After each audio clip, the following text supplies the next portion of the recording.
is love on the Queer Family Podcast. Love is love.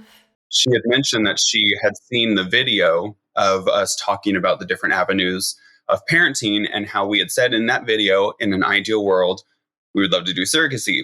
She then proceeded to tell us that I guess feels like it's her calling with God and like her purpose in life. She said she always felt this way, that she basically always thought that she was going to be a surrogate. She just didn't know how. And she never had that option or opportunity. So when this came up, it was like her calling that she was like, I have to do this. And so right then and there in the car, she was in the back seat, we were in the front, and she was like, I want to offer to be your surrogate. Hello, hello, hello, hello. Welcome to the Queer Family Podcast. My name is Jamie, and I'm your host. And you folks are tuning into what we call the Queer Family Podcast Pride Extravaganza. What's that, you ask? What's that? Well, the entire month of June, Pride Month, we are pushing out double the episodes. So instead of one episode a week, you're getting two beautiful, gorgeous episodes of Queer Family goodness, one on Monday and one on Thursday. And they're all so good. And before I get into the business of today, I want to say a huge thank you to our newest Patreon members. Are we ready for this? Their names are Jennifer Pugh. Thank you, Jennifer. Elizabeth Bollinger-Dix. Thank you, Elizabeth. I hope I said your name right. Melanie, you didn't put your last name, so I'm not saying it, but Melanie, you know who you are. Thank you so much. And I'm looking at my list. That's what I'm doing. And Lexi Bramblett. Lexi, thank you. Thank you all. Thank you for joining my Patreon. Thank you for helping out. It really means the world to me. And I will get a little bit further into why it means so much to me in a little bit. But before we do that, I want to talk about the guests that are coming in for today. Well, we're going to roll the tape for today. I already interviewed them a while back. Erik and Adam McEwen, aka the McHusbands on the social media. Oh my God, these two. This story is going to give you the feels. They have been vlogging about their path towards parenthood and beyond for quite some time now. And their story, y'all, surrogacy journey, feels like there was like divine intervention, as a lot of times it does with these surrogacy journeys. And all I'm going to say is it involves a best friend and a sister-in-law. And you're going to hear their story in a second. Before we roll the tape, though, before I let Helen and Beulah begrudgingly roll this tape, you know, my fake assistants. I joke all the time that I have these fake assistants because I can't afford to have an assistant. But I wanted to talk about one thing. And Helen and Beulah, they don't want me to talk about this because they don't like this person, because this person actually works. But I'm going to tell you one thing. I joke all the time about how I don't have an assistant. But you know what? For the past couple of months, I actually have. So I put up a post months ago saying I was looking for an intern. Well, a couple people answered my call and I met this person, Nicole. Nicole has been working with me on the show. Nicole has become everything to me, my right-hand lady, my rock. I am so grateful that Nicole is here. So I do have an assistant right now. And Nicole is helping me get this podcast out to an even bigger and wider audience, which is our goal. And when Nicole reached out, Nicole's way overqualified to work with me, way overqualified. I was like, oh my God, this is amazing, but I can't pay you. And she was like, I don't care. I want to help. I love this. I want to do something that means something. She really is one of the beautiful people of the world who are just good people. And I feel so grateful that I have met her. And she was like, I don't care. So she's been working, I don't just letting everyone know, I don't make any money on this either. I'm very upfront about this. I still have, we're working on it. We're working towards monetization. We're getting closer. Things are starting to happen, but we're not there yet. So, but now I want to, first of all, I want to keep Nicole forever and ever. Amen. And I will do whatever I can to keep her forever and ever. Amen. So I want to pay Nicole. So I need to figure this. I need to find like a grant. Anybody know of any LGBTQ grants that would like support like queer families asking for a friend here who has a podcast? Or what about like an investor who like really wants to like invest in like a queer project that is changing the world? Asking for a friend who hosts a queer family podcast. Like I'm joking, but I'm not joking, but I am joking, but I'm not joking. Like we're getting there. But I just want to take a second to highlight Nicole. Nicole, I love ya, girl. and I would be lost without you. So Helen and Beulah are really mad at me that I'm not even sure they're going to roll the tape when I tell them to, because I just really lifted Nicole. I'm sorry. She actually does work. I don't know what to tell you to. I really don't know. They're so mad at me. They're about to go on a cigarette break and leave me forever. I don't ever want to lose Helen and Beulah. I can never let them go. But okay, so that's my long way of saying I do have an assistant, but Helen and Beulah will still continue rolling the tape. I look over there like they're really there. There's nobody there. Okay, before we roll this tape, I just need to let you all know that if you really do love this content, please think about supporting the podcast on Patreon. That gets one step closer to paying Nicole and keeping her forever and ever. Amen. You're just going to go to patreon.com/the Queer Family Podcast. Find your tier that works for you. It starts at just $2 a month. You can pay for the whole year up front as well, if that works best for you. There's all these options on there. So go there, find something that works, and support us if you have something extra and you want to give back. And then I totally appreciate you forever and ever and ever. And then also, if you want to buy some Queer Family Podcast merchandise and represent for Pride, y'all. Well, Pride's almost over. I do realize it's the 29th. Oh, I didn't tell you this. I realize it's June 29th, which means Pride Month is almost over, which means our Pride extravaganza should be coming to a close. But let me tell you something. We have gotten so much positive feedback and so many positive responses and so many folks who wanted to come and be a part of it that we have decided to extend the extravaganza for one more week. So we have one more week, 2 more episodes after this one coming at you. Oh my God. And these ones are good. They're just as good as the one I'm about to play, but I'm not going to tell you. I'm not telling you. You have to wait and see, but they're so good. They're so good. And I can't wait to share those too. But before we do that, we have to roll the tape with, wait, did I tell you where to find our Queer Family Podcast merchandise? You got to go to tpublic.com/the Queer Family Podcast and get some merchandise over there. There's some really cool stuff, really cool designs. Go pick what you like and go get it. And now I need to roll this tape because I have mom brain and I'm all over the place. And you just need to hear the story of the McHusbands, how they came to be, and what their beautiful, beautiful, beautiful path towards daddyhood was. So Helen and Beulah, please do me a favor, my loves. Helen and Beulah. Oh, man. I'm going to have to roll the tape myself today. Okay, I'm going to roll the tape. I'm rolling the tape now. Enjoy. I love you all. I love you. Queer Family Podcast. Love is love. Hi, Erik and Adam.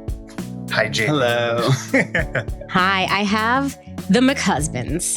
The McHusbands of Instagram fame and all the fame. Y'all are famous and beautiful, and I am so excited to have you here on the Queer Family Podcast for the Queer Family Pride Extravaganza. Yay! We are so excited too.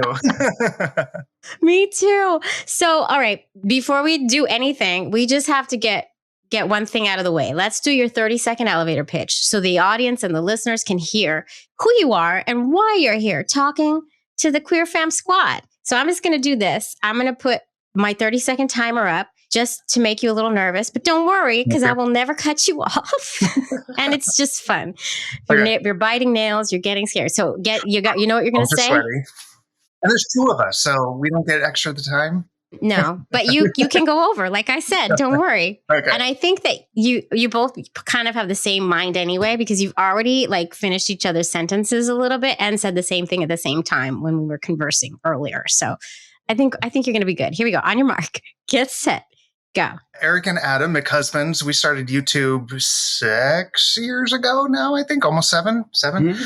And we started our journey on YouTube because we were creating our family.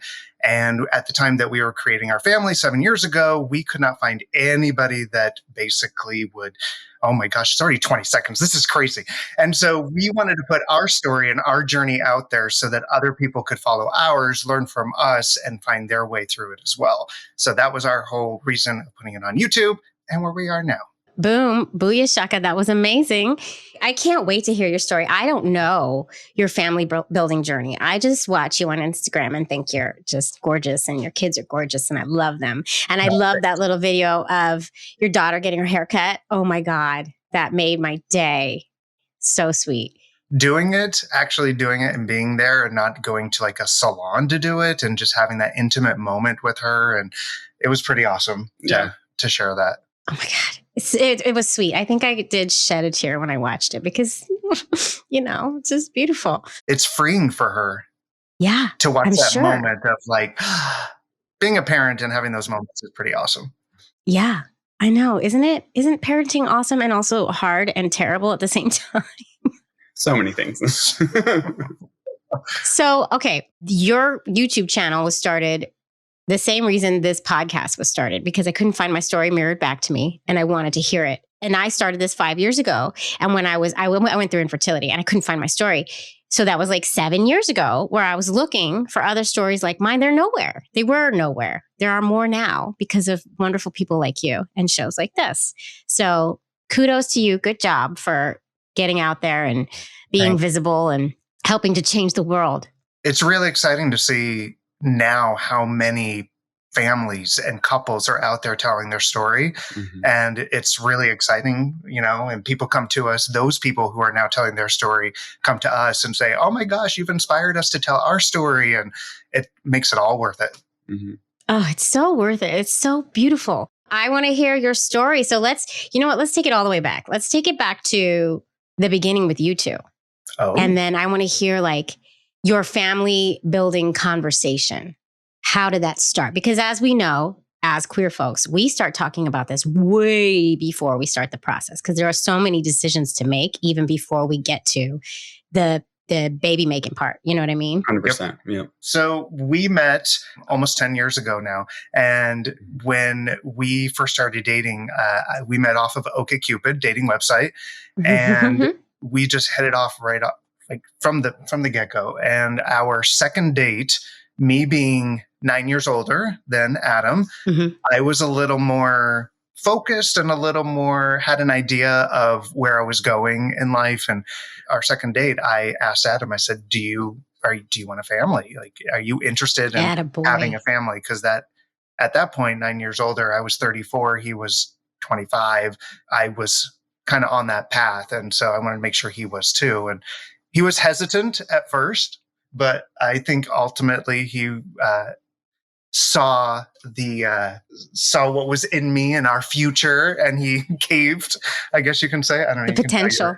Yeah, well, because I think with my whole life growing up, I wasn't ever really around kids, and my career, I guess I was a pop star, so I never envision that for my life. I think it's just kind of this thing where if you do music industry related things, it's like either that or family life, and you never feel like you can have both type of things. So that was never on my mind. Mm-hmm. And it's career, right? Yeah. It's just career, yeah, right? 100%. Yeah. And so Erik brought it up very, very early on in our dating process. And I could already tell that I was very much having feelings for this man. So I was like, okay. And then eventually we, became boyfriends, moved in and all that stuff. But it just felt like kind of just a natural progression, like each step for us, I guess. Yeah.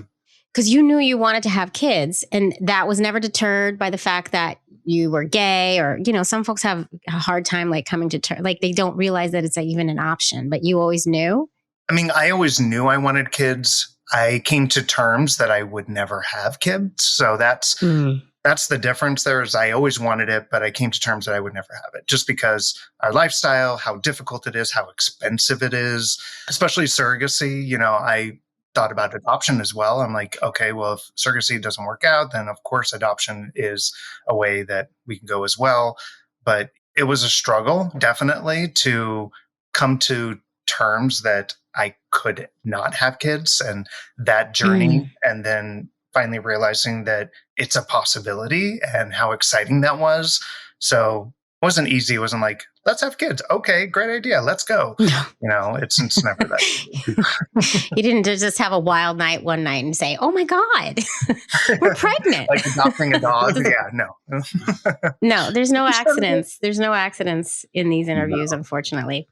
No. But it's still beautiful. So you fall in love. You know that kids are kind of on the table. And so where do you go from there? 2 years after our first date, we got married. And then it was probably a year and a half after we got married, or maybe like a year and a couple months, where we then started really diving deeper into the discussion of growing our family and children. We had gone over a lot of options.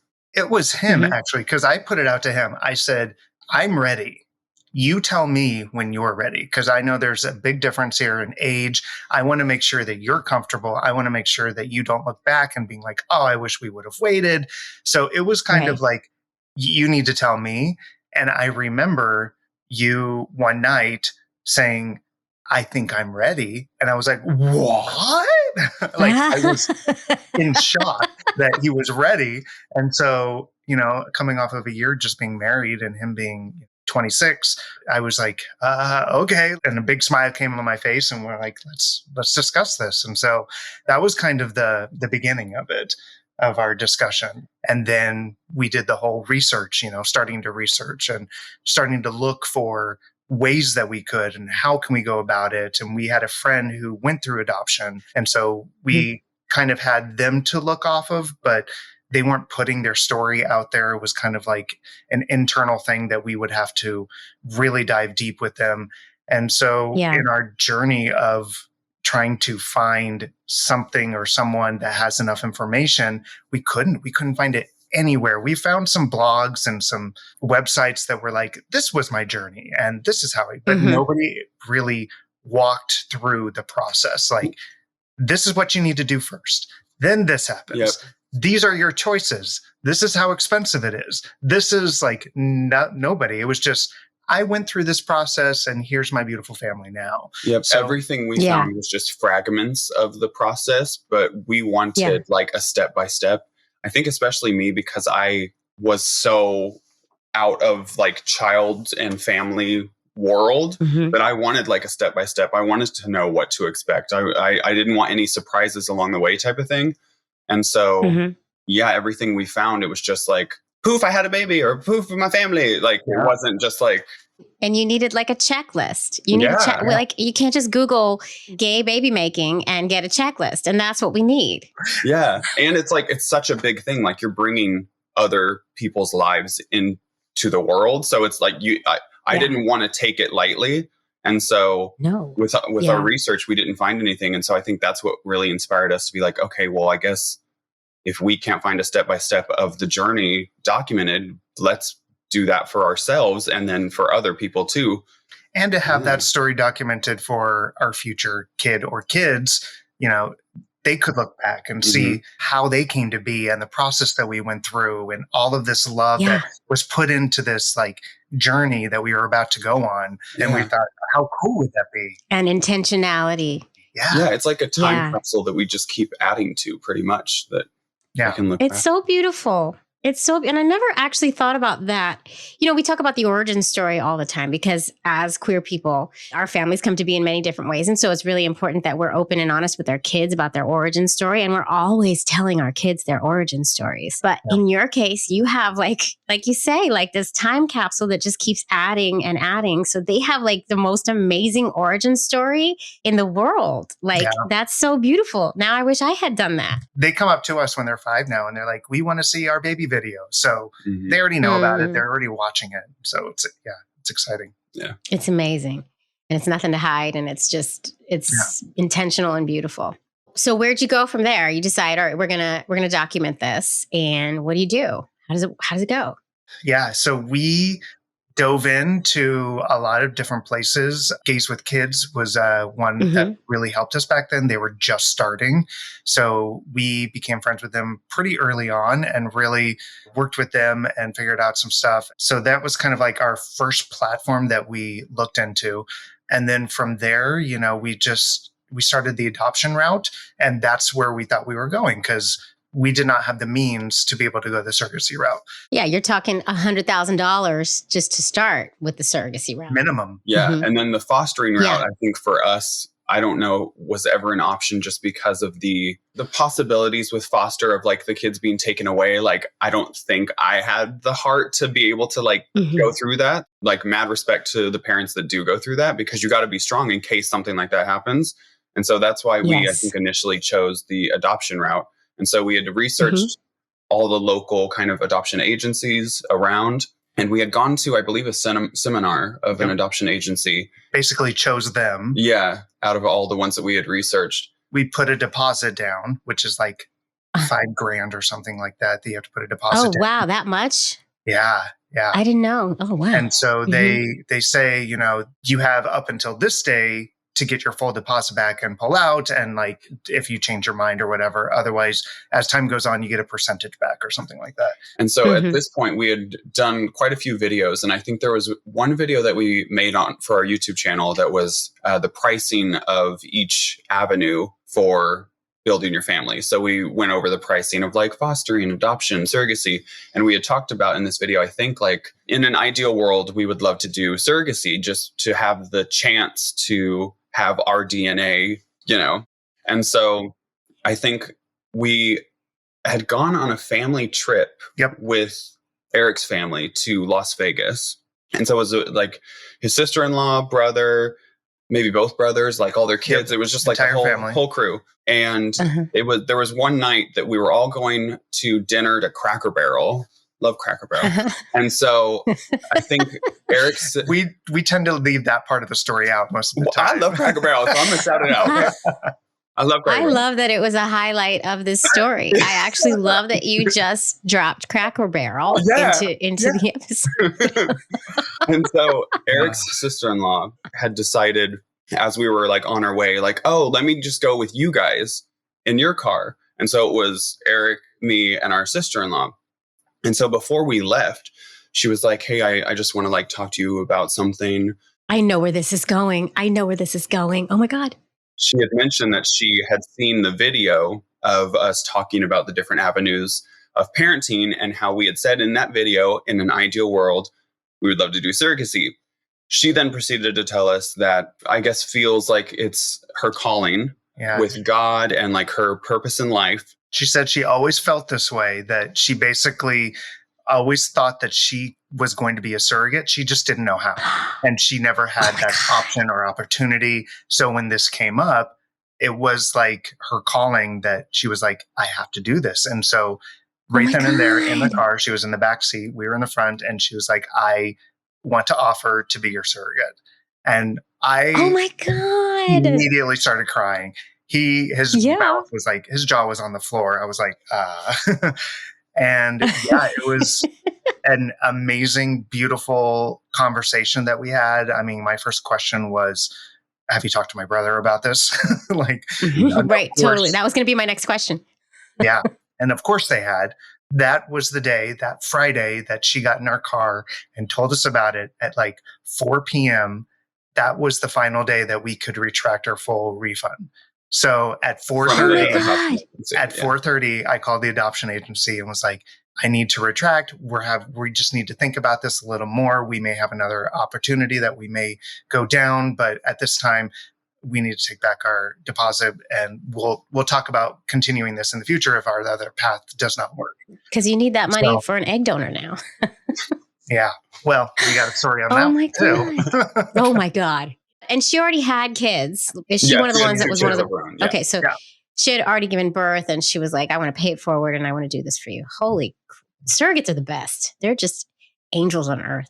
And so after this conversation in the hotel parking lot before we went to Cracker Barrel, we had to like kind of reevaluate everything because now we weren't going to go the adoption route. We were going to go the surrogacy route. So then we had to like just brainstorm between us like, okay, so we can either like go through an agency, which is like a lot of money, or is there anyone that we know that could possibly be open to being an egg donor? And so, we like brainstormed all the people in our lives, and like we have a ton of strong women as our besties. So we were just surrounded by a plethora of options, I suppose.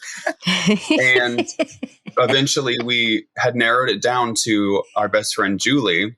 We eventually asked her. And so Julie, she never saw kids in her future. She always knew that she didn't want kids. And so she had kind of followed along our journey through YouTube. And we had approached her and asked her if she wanted to be our egg donor, which she then answered yes to. And so with that answer and with her, we wouldn't have to go through an agency or anything. So it's like all kind of like kept in the family. We had our best friend as an egg donor and then our sister-in-law as our surrogate. And so, Hey, what a beautiful, oh my, Yeah. I keep saying, oh my God, I need to find something else to say. And both of them offered to do it for no payment. So that was what allowed us to go that route. It just goes to show, like, you never know unless you ask. oh yeah, And if you hadn't put 100%. that out there, you might have gone a completely different route, and you might not even have kids at this point. You know what I'm saying? Like, you know, the adoption route is a great route, and it also can take time as well. And so, well, and funnily enough, the whole adoption route, had we stuck with that, the adoption agency that we were going with and had put down a deposit for initially, they had closed down, I think, 3 months after. And so we would have lost all of the money that we put in had we gone that route. Corinne, our surrogate, she had that conversation with us in November. Then maybe like a week or two later, I think we had approached Julie to be our egg donor. And then I think we waited until after the holidays, and it was in the new year that we had then started the process with our egg donor. Yeah, because she had to go through the whole IVF shots and. Yeah. So did you use like a fertility clinic? You went to a fertility clinic and San Diego Fertility Center. So that was, it's in San Diego in Carlsbad. And we had a couple places that we were going to choose from. But ultimately, when we had our first conversation with Dr. Park, is who we had there, we knew right away. We're like, this is the place. I mean, Dr. Park was so warm and inviting and knowledgeable and open to any questions that we had. Any of our concerns or worries at ease. Like, she made us feel very comfortable. And so it was kind of a no-brainer when we spoke with her that would be where we chose to do this process. And that's an important decision. And that is something that, you know, for queer folks, it's really that relationship is really important. And a lot of times these places will just slap on a pride flag on their, you know, on their artwork, and really haven't done any of the work to really know how to deal with the queer community when it comes to queer family building. So that's a big thing. Kudos to them. And we learned through the process that a lot of people are like that, who just say, but they don't actually do the research and behind it. So we have a couple stories with that about, you know, along the way, you know, those people who we ran into that really didn't know what they were doing. And, you know, we had to educate them. And, you know, it was really awesome to see that. I'm being kind of cryptic about it. But basically, the hospital that we went to gave us tons of trouble. And so in the end, you know, after they were born, jumping to that really quickly, I ended up going all the way up to the CEO, because it was just the way that we were treated throughout the process was surprising and shocking. So we changed their way of their education. And so they brought in an entire program to teach their doctors and their nurses about how to treat, you know, queer families that come in that are having families through surrogacy. So the way you talk to them, the way you don't assume that there's a mom, the way, like, all these things that you don't think about, but it's there. And then when you're going through the process for a nurse to come up and be like, okay, mom, okay, you're the mom to our surrogate. And it's just, exactly. Like, it's a sensitive situation. Like, people learning about that, you know, they didn't know 5-6 years ago. And good for you for not like getting mad and being like, screw them, but you actually, you know, went to the top and changed it. But we were mad. Yeah, well, of course, but you created something good out of it, which is fantastic. And you're not the only queer couple I've spoken to who has done something similar with their clinic or their hospital. That's the thing. Like, we're the ones who are having to change these systems.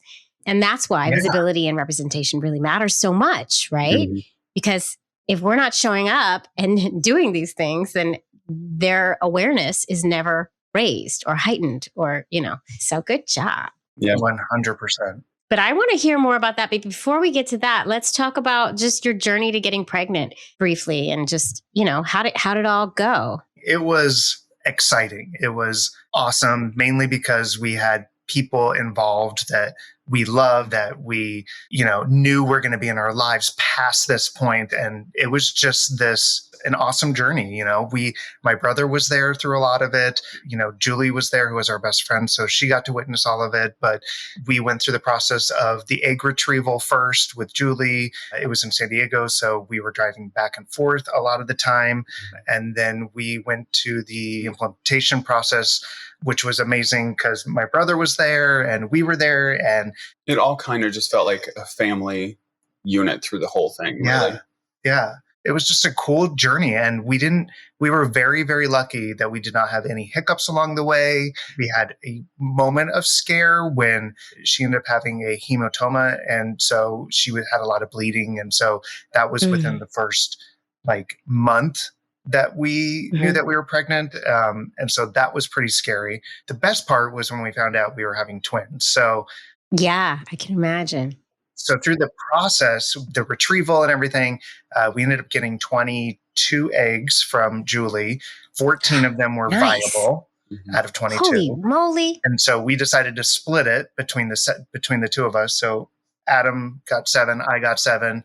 And so we went through that. And in the end, we ended up going through the PGS testing, which you can check the DNA and make sure that there's chromosomes and all that. At the end of that, we found out that I had 5 viable and embryos, and he had 2 viable embryos. And so we also get to find the sex of each of the embryos.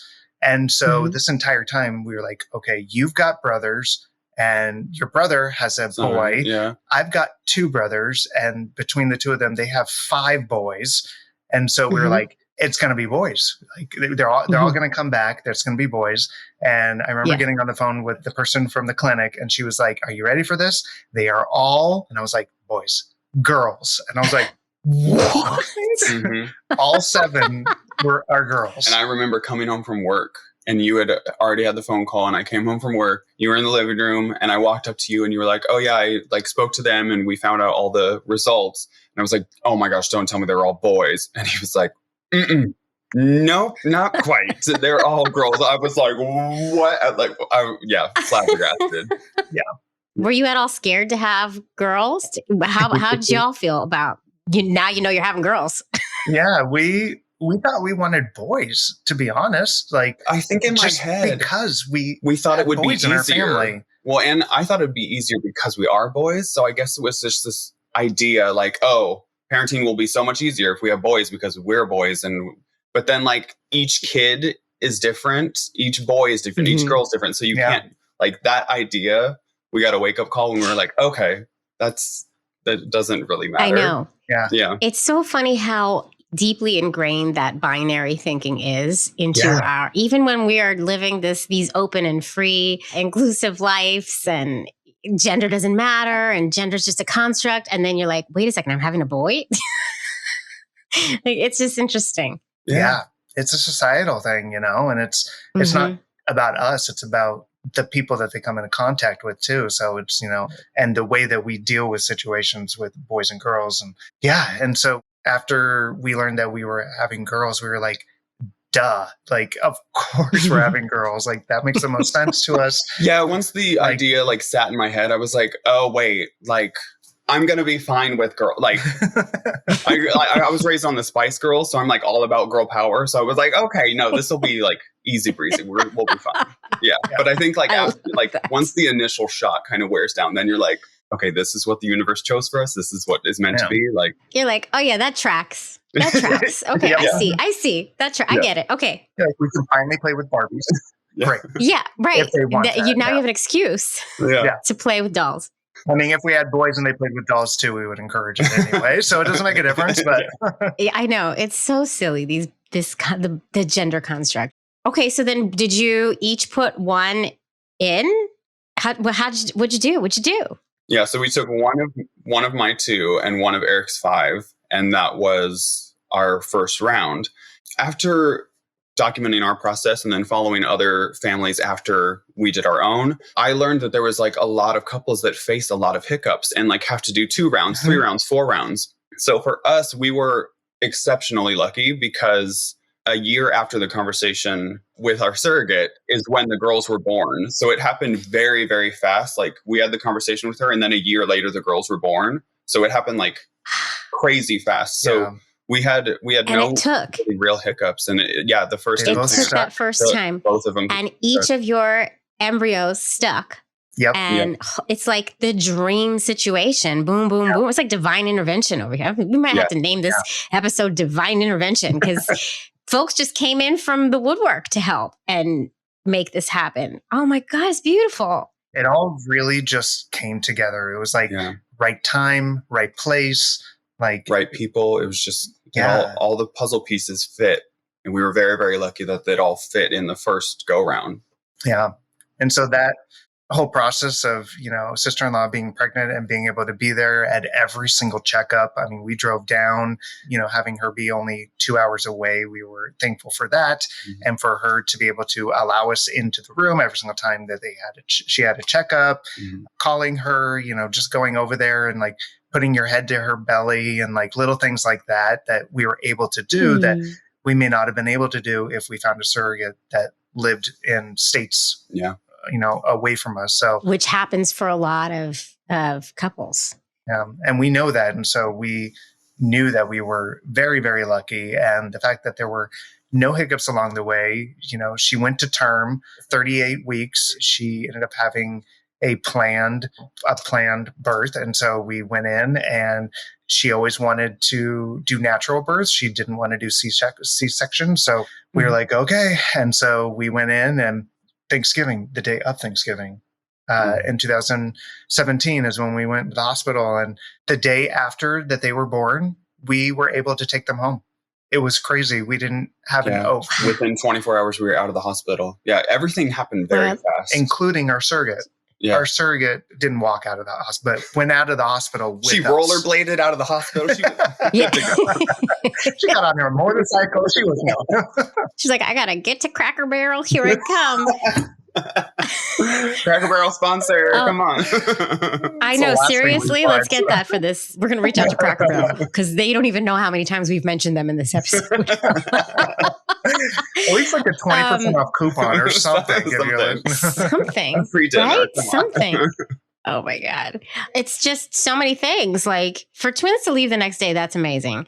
Yeah. But let's talk, since you're in the hospital here, let's talk about kind of the mistreatment. And like, I want to hear a little bit more because sometimes we're in these situations and it's so shocking that we don't even realize we're being wronged. Do you know what I mean? Like sometimes, I don't want to say it's covert, but sometimes it's just like such a like, did that really just happen? And then you don't process it and you don't realize it until much later. So what was going on for your situation? It was kind of that way, to be honest. Because there's so many other things that are on our minds that like things will pass us by because we're so focused on like about to have children. So And the process leading up to the day of the birth, there was those slip ups like, where's the mom? Who's the mom? Or things like that, like little side things that we kind of brushed off along the way and kind of was like, haha, they don't know. But the day them being born, Corinne went to her room and the girls went into the nursery. And we walk into the nursery, first time about to see the girls. And there's like this double door. So you walk in this first door and then there's like a little section and then you walk into the nursery. So you walk into the first door and there's two people standing there. And she was like, we need a credit card. And we were like, I'm sorry, what? They're like, yeah, we're from the financial and we need to collect your overnight fee, which is $3,000 or $4,000. And I was like, what? I was like, we're about to go see our newly born kids for the, almost for the first time. Like we held them, but then they, took them to the nursery. Whisked them away. We're going into the nursery and you're like stopping us right now. And they had a piece of paper. They wanted the credit card right there. And so in that moment, we were like, can you just give us a moment? Just give us a second. Let us take a breather. And they're like, okay, but how long do you need? And I was like, I don't know, like a couple hours. I don't know. Let us see our babies. Like what are you we're talking not going about? anywhere. It's not like we're going to grab our children and run and be on the run and you're not going to get like your money. And plus we had been told because it was not for profit and because our surrogate, we could use her insurance and that it wouldn't cost us anything. Like we went through everything. And so for them to come up and demand a payment of that much right then and there was quite shocking. Well, And because so we were just trying to celebrate this monumental thing that just happened for us, and it felt like we were being hounded for money, and it was felt very like inappropriate timing. It was just like it didn't feel like they were handling it the best way they could. yeah. No, not at all. There's a billing department for a reason. They bill you later. Who does this on the day of? Like most, even when I go to a doctor's appointment, they bill me later. Like they send me a bill later and you deal with it. And then you're being kind of treated like you're trying to cheat the system or something. Yeah, exactly. And then it's so hard to realize that in the moment. And that's why I brought that up, because it's like, wait, is this normal? And it's so hard to know. And you have so much on your mind, like you said. Like our wallets were in the room with Corinne and we were going to see, like, it was, I'm like, well, I don't have my wallet. Like, anyway, so we ended up going back to Corinne's house, just the two of us, to grab the colostrum because we had gotten colostrum prior, just to make sure that we had that there in case Corinne couldn't. From Corinne? The colostrum was from a donor that we had contacted through a Facebook group, actually. That's something I haven't heard before.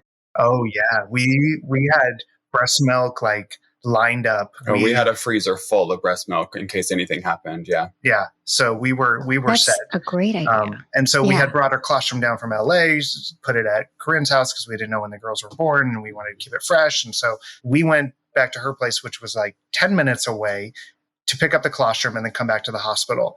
And I kid you not, on our way back, we were gone for 15 minutes. We get a call from the hospital asking for money again. We were like, what? Because they thought we had left and like taken off. And I'm like, our babies are still at the hospital. Why would we want? Oh my, what the? Yeah. And so when we got back, they stopped us in the hallway and we gave them the money right then. We were like, just stop bugging us. Like, here's my credit card. Just go away. It took them that to finally go away. And so after, it all settled, a week later, I was on the call with Kaiser and just, did I say the name? And I wasn't going to say the name of the hospital, but I guess I did. We can take it out if you want, or we can leave it in. You can leave it in. It's fine. Okay. Because it's on our channel. We have a whole video about it and then a follow-up video of what happened. And, which I think is one of the reasons why their policy started to change, is because we made a couple of videos about it that got tens of thousands of views and made kind of a ruckus and got their attention, thankfully, because these things should not be happening. No, it's really messed up. And you're reminding me of something that happened after my wife gave birth to our daughter. And when we got the birth certificate in the mail, I was listed as father, even though we had crossed it out and put mother. And my name's Jamie, so it could be a guy's name, I suppose. So they put father. Right. And we called them, and the woman on the phone was really rude. And we explained she's actually the other mother, blah, blah, blah. And the woman said, "Are you married?" And we were like, "Yes." Doesn't matter, by the way. It doesn't matter if we're married or not. "Well, do you have a wedding certificate?" "Yes." "Well, you have to send it in or we can't change anything." "Why?" Wow. "Because that's how it works." You're so, you have a newborn, you have so much going on. We didn't even realize how messed up that was until 6 months later. We just sent the thing in. We were fine. Okay, fine. Just whatever. Yeah. And to this day, it still angers me so much. And we didn't do anything about it. So, good job getting in there and doing it. Well, it stemmed from a conversation that I had with a woman while I was going through the process of getting our money back. And the woman on the phone called us "you people" in our conversation. And they record all of, the conversations. And so she was implying you gay people, yeah. And so when I took it a step further and found the email of the CEO, I gave them the date, I gave them the time, I told them the person, I said, go listen to the recording. I heard it with my own ears, but if you don't believe me, and they did. And the next day I got a call from the CEO's assistant, and she set up a whole meeting and everything with the CEO of Kaiser, of the hospital.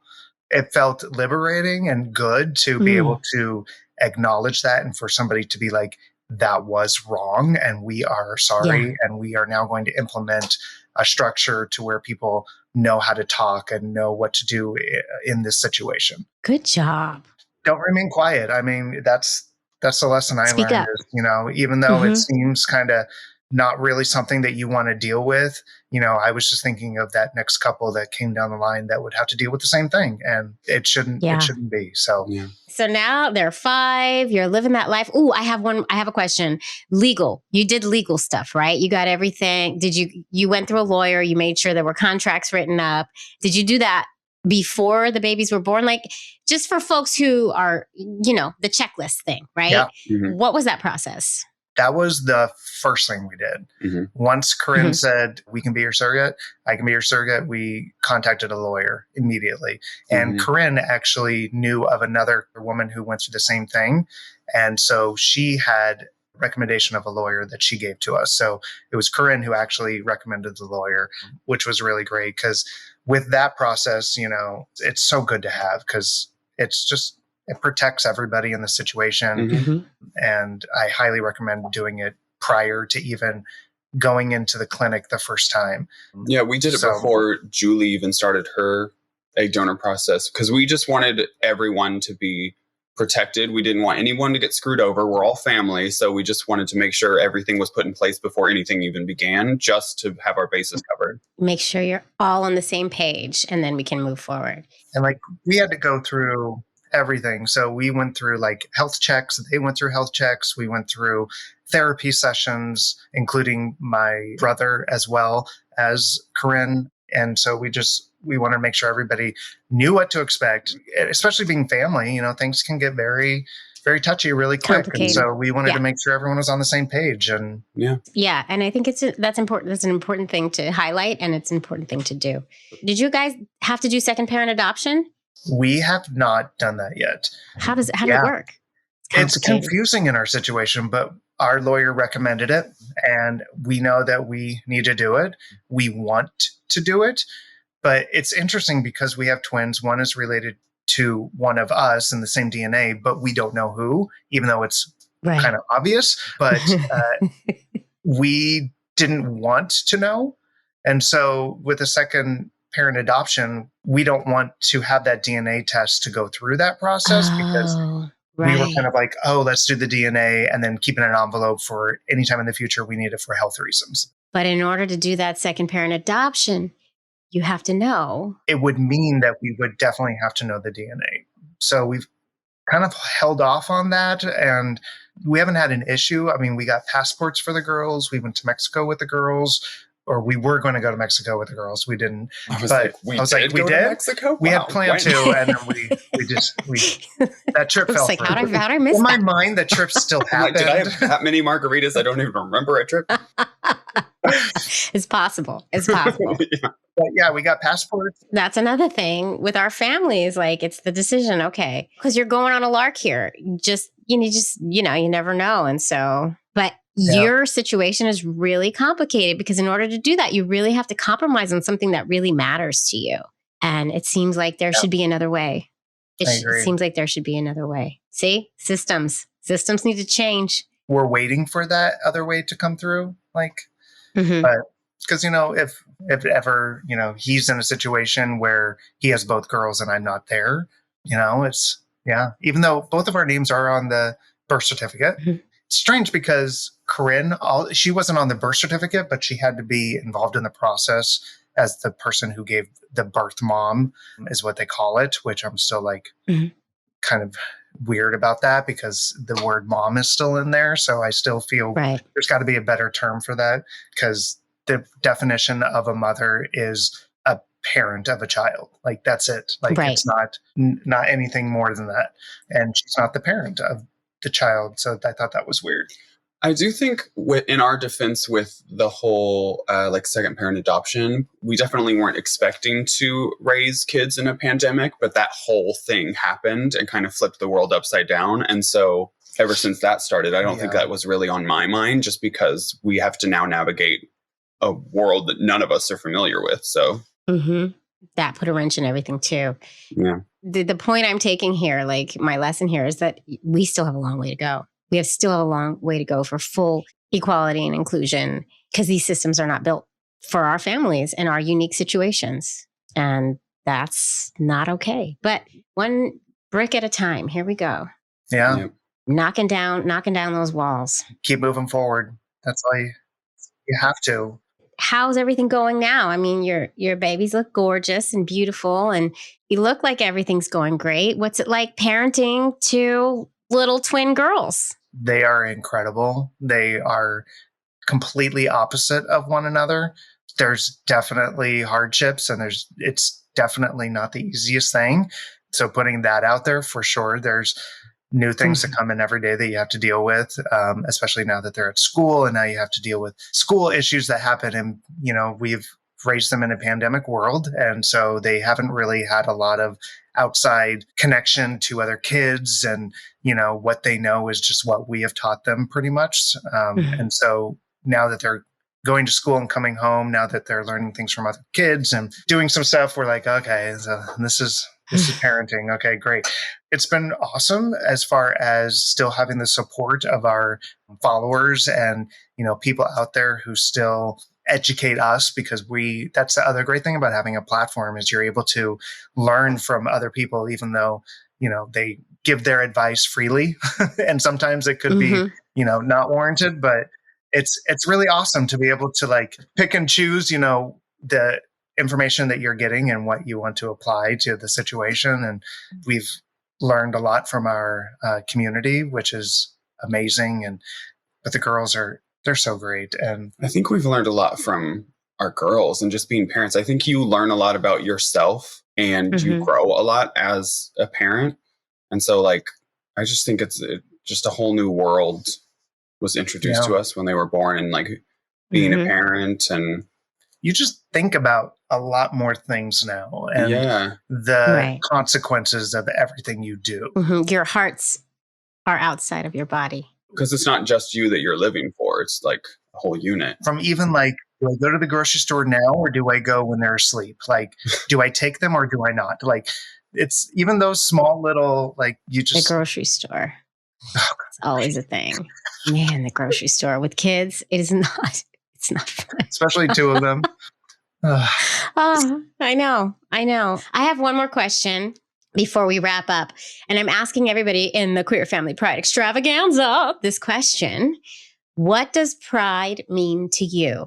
The first thing that comes to my mind, what does pride mean to me, would be family. Because we worked so hard to have what we have now as a family. And I'm so proud of us, and I'm so proud of our kids. So I think like that pride and family really resonate together for me, at least, just because like it's a life I never expected to have, but it's a life that is so much more fulfilling than the life I had before. Like there's so many layers. And pride means something different now than it did before, and it grows as you grow older. I think it changes like the pride for the family now, and, having that and making sure that, what the world that they're going to live in is better than the world that you lived in, and more understanding. So it's that you have to have pride for your family, and that involves your chosen family as well. And I think, yeah. And I think before kids, I always associated pride with like just loving yourself. But then like once you have a family, it's all about like the love for yourself and others. And like, I don't know, it's just so much more than just you, I guess. You can't hide your identity anymore when the kids are watching, right? Exactly. You have to be loud and proud no matter what, because you're trying to instill pride in them. Exactly. Yeah. So, 100%. Oh, I love that. I love that answer. Family. That's beautiful. I'm going to cry. All right. Tell everybody where they can find you and follow you and all the stuff, so everybody can get a glimpse into your beautiful life. So we have a YouTube channel, McHusbands. We also are on TikTok and Instagram, McHusbands as well. Yeah. So reach out if anybody has any questions or they want to chat about family. And if you're going through the same thing and you want to have a question that we didn't answer, like we're always open to helping others. And that, that's what we initially set out to do. So yeah. I love that. And my biggest takeaway here is you just never know until you ask. I like that. It's very true. Keep that in mind. You never know until you ask. Somebody might be at home thinking, okay, I'm going to ask right now. So there we go. And it doesn't hurt to ask. Yeah. No, it doesn't hurt, right? I remember asking Julie about that, and it was a scary moment. Like asking her to be our egg donor. Yeah. because I didn't want it to change our relationship once, because I wanted her to have the opportunity and feel comfortable saying no as well. Mm-hmm. It's difficult to ask, but I mean, it hasn't changed anything. She's literally in like the room next to us. She's like staying a couple nights with us. Like, so it's not changed anything. Good. Yeah. So you've kept, well, obviously their aunt is still in the picture because it's their aunt, right? Their surrogate. Yep. And you've kept close with egg donor too. That's beautiful. Mm-hmm. And she's Aunt Julie to our girls. So they just have like all these aunts that they adore. Yeah. Oh, I love that. Oh, well, thank you so much for coming and sharing your story. It's a really wonderful one. And I feel honored to have been able to speak to you. Thank you so much. Thank you, Jamie, for having us. This was awesome. Yeah, this has been great. Yeah. I love this. Oh, good. I love you guys. Queer Family Podcast. Well, folks, thank you so much for tuning into the Queer Family Podcast. I hope you enjoyed what you heard. And if you did enjoy what you heard, feel free to subscribe, rate, and review us anywhere you get your podcasts or watch your podcasts. All those things make a huge difference in getting this show out to an even bigger and wider audience. And in the name of visibility and inclusion, that's the goal here. So let's share this far and wide, folks. Let's normalize our families. That's the whole point of this. And if you really like what you hear and what you see, feel free to join me on Patreon. I have various tiers in my Patreon community that start at just $2 a month. That's less than a cup of coffee. Come on, at least in the city of New York City, it is. You're going to get bonus content over there. You're going to get video episodes dropped a day early. And even more crazy shenanigans of yours truly just trying to get her life together. And I'll tell you what, it's a monumental effort. I'm not going to lie, but you have to go to Patreon to see it. And also make sure to get that merchandise. It's time to represent. It's Pride, y'all. And then every day is Pride, as we know. So you're going to go to tpublic.com/the Queer Family Podcast and get your merchandise. Like, wouldn't you want a little Queer Family Podcast mug to drink your morning coffee or tea in? Who wouldn't? Right? Who wouldn't? Go get that. And make sure you're following on all the socials. We are the Queer Family Podcast on Instagram, Facebook, TikTok, and YouTube, where you're going to get the video episodes. And they're so fun. And I'm literally looking at you right now and talking, which is kind of very fun for me. This is fun being on video, except for the fact that I feel like I have to try to look nice for y'all now, which I never did before. But you don't need to know any of that. Okay. All right. Thank you so much for tuning in. Keep on tuning in. Watch the next one if you're on YouTube, or listen to the next. Just keep on doing it and share it far and wide. I love you. Mwah. I'm going to get out of your ears right now. Thank you. Thank you. Thank you. Tune in again and again. I'll see you soon. Love is love on the Queer Family Podcast. Love is love.